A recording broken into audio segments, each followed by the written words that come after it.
حضرت ابو الحسن رحمتullah تعالی علیہ حضرت معاذ ابن جبل رضی اللہ تعالیٰ عنہ کے پاس بیٹھا کرتے تھے۔ فرماتے ہیں ان سے جو پیار بڑھا تو پھر میرا مصلی سے بھی بڑھ گیا۔ تابعی ہیں، فرماتے ہیں صحابی رسول سے محبت ہوئی تو ذکر سے بھی ہو گئی، پھر درود شریف سے بھی ہو گئی۔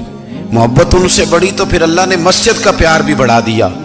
آپ فرماتے ہیں کہ میری ہر وقت طبیعت چاہتی تھی کہ بس اللہ اللہ کروں، بس اللہ اللہ کروں، بس نہ میں ذرا تھوڑی جان چھڑاؤں لوگوں سے، کوئی 10 منٹ ملے تو میں کوئی 4 نفل پڑھ لوں، میں تھوڑا سا نہ بچوں لوگوں سے، اور مجھے تسبیح ملے تو میں نہ کچھ 400-500 دفعہ استغفار پڑھوں، سبحان اللہ، الحمدللہ، اللہ اکبر، لا حول ولا قوت الا باللہ، میں نہ تسبیحات پڑھوں۔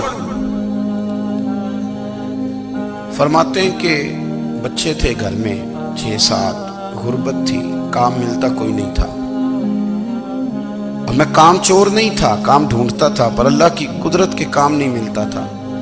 فرماتے ہیں کہ میں نے ایک دن اپنی اہلیہ سے کہا کہ آج میں پھر جاتا ہوں کام ڈھونڈنے، تو میری بیوی بڑی فرما بردار تھی، پر اس دن نہ غربت کے ہاتھوں تنگ آ کے کہنے لگی آج نانا کوئی تو چیز لے کے آیا، تو مجھ سے بچوں کی بھوک نہیں دیکھی جاتی، یہ سب روگاں دا روگ محمد جس دا نام غریبی، کنڈ بلا کے لنگ جاندے نہیں دوست یار قریبی، آج نہ کچھ لے کے آیا تو میں بچے لے کے میکے چلی جاؤں گی۔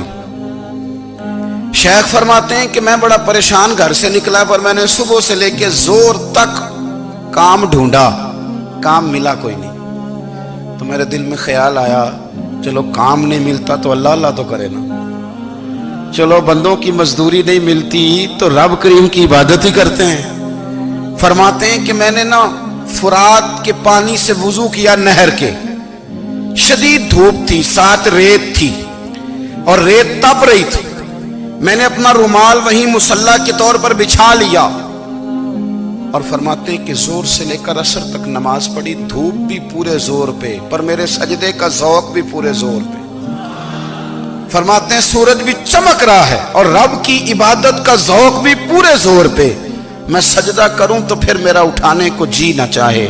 میرے استاد لکھا کرتے تھے، یہ ان کا شعر ہے، وہ کہا کرتے تھے مجھے سوز دے، مجھے ساز دے، اور مجھے نیم شب کا نیاز دے، دم سجدہ خود کو میں توڑ دوں، مجھے ایسا ذوق نماز دے، اور میں تیری بہار کا پھول ہوں، میں کھلا بھی ہوں تو تیرے لیے، مجھے میری شاخ سے توڑ لے، مجھے اپنی زلف کا ناز دے۔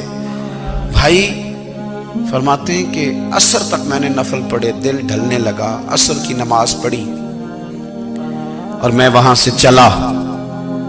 اب میں جب نکلنے لگا تو دل میں خیال آیا کہ چھوٹی چھوٹی دیواریں ہیں گھر کی، بغیر کچھ لیے جاؤں گا تو بیوی دور سے دیکھے گی تو شور کرے گی کہ پھر خالی ہاتھ آ گیا ہے۔ کہتے میں نے اپنی اسی رومال میں جس پہ میں نے نماز پڑھی تھی نا، رومال میں کی آخی دے پنجابی جسافہ کہتے ہیں، اسی میں نا میں نے کچھ ریت بھر لی کہ وہ دور سے دیکھے گی تو سمجھے گی کچھ لے کے آیا ہے، چلو جا کے اسے بتا دوں گا کہ آج پھر مزدوری نہیں ملی۔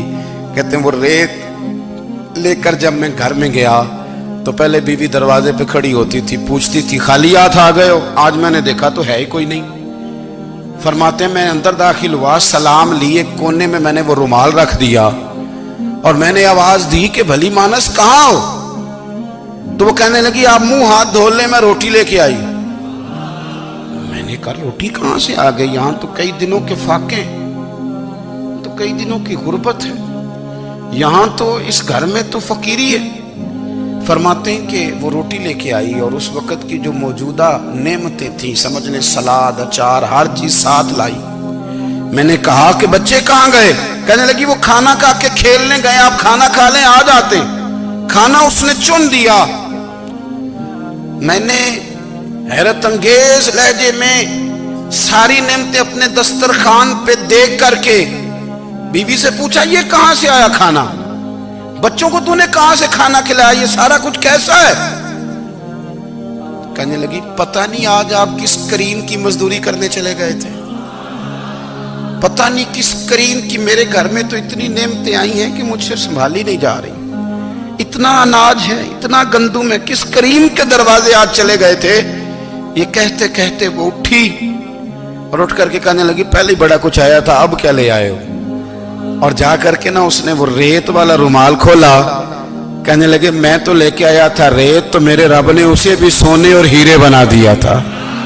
جب آپ کی توجہ اللہ کی جانب، میرے نبی پاک صلی اللہ تعالی علیہ وسلم نے فرمایا ہر چیز اپنے رب سے مانگ، ہر چیز مانگ، ہر چیز مانگ۔ یا رسول اللہ کیا کچھ؟ میرے محبوب نے فرمایا تیرے گھر میں نمک بھی ختم ہو جائے تو وہ بھی اپنے رب سے مانگا کر، تو مانگنا وہ تجھے دے گا، تو اس کی بارگاہ میں کشکول طلب دراز تو کرنا۔ اور ترمذی شریف میں عجیب لفظ ہے، رسول کائنات نے فرمایا، رب کریم فرماتا ہے جب میرا بندہ ہاتھ اٹھاتا ہے نا تو مجھے حیا آتی ہے کہ میں خالی کیسے لوٹا دوں اس کے۔ اتنے بڑے بادشاہ کی بارگاہ میں، او بھائی لوگوں سے عزتیں تلاش کرتے ہو تو وہ کیا تمہیں عزت دیں گے؟ وہ تو کل اچھا کہتے ہیں پرسوں برا کہنے لگ جاتے ہیں۔ لوگوں کے سامنے گڈ بک میں آنا چاہو گے تو وہ تو سویرے تمہارے بارے میں کچھ کہیں گے، شام کچھ اور کہیں گے۔ اپنی روحانی زندگی آباد کریں، اپنے مسلح کو وقت دیں، اور دنیا سے چھپ کر اس موبائل کو بند کر کے اور اپنے آپ سے بھی چھپ کے اور تنہا ہو کے چھپا کے سارا کچھ اپنے آنسو اپنے رب کی بارگاہ میں پیش کریں، اس کے حضور حاضری دیں۔ سنو نا ترمذی کی حدیث، اور اسے یاد رکھنا، نبی پاک علیہ السلام نے فرمایا اپنے دکھ لوگوں کے سامنے نہ بیان کرنا، سیٹھوں نوابوں کو نہ بتاتے پھرنا، دنیا داروں کے سامنے جا کے نہ رونا کہ میں تکلیف میں ہوں۔ فرمایا اگر دنیا داروں کو دکھ بتاؤ گے رب تمہیں کبھی غنی نہیں کرے گا۔ اور لوگ ہیں کہ الٹا مذاق اڑائیں گے آپ کی، جس سے بڑی پکی یاری ہے نا، پکی، وہ تب تک پکی ہے جب تک آپ نے 50,000 مانگا نہیں، اور جس وقت آپ نے کہہ دیا کہ میں مجبور ہوں میری مدد کر تو پھر ختم ہو گئی دوستی۔ لوگوں کی تعلقات آپ کے ساتھ تب تک ہیں جب تک آپ ان سے کوئی ضرورت وابستہ نہیں کرتے۔ کریم محبوب فرمانے لگے بندوں کے سامنے دکھ نہ بیان کرنا، اللہ تجھے کبھی غنی نہیں کرے گا۔ تو اپنے دکھ اپنے رب کو بتا، تو دعائیں مانگ، تو اس کی بارگاہ میں حاضر ہو، تو اس کے حضور عرض کر۔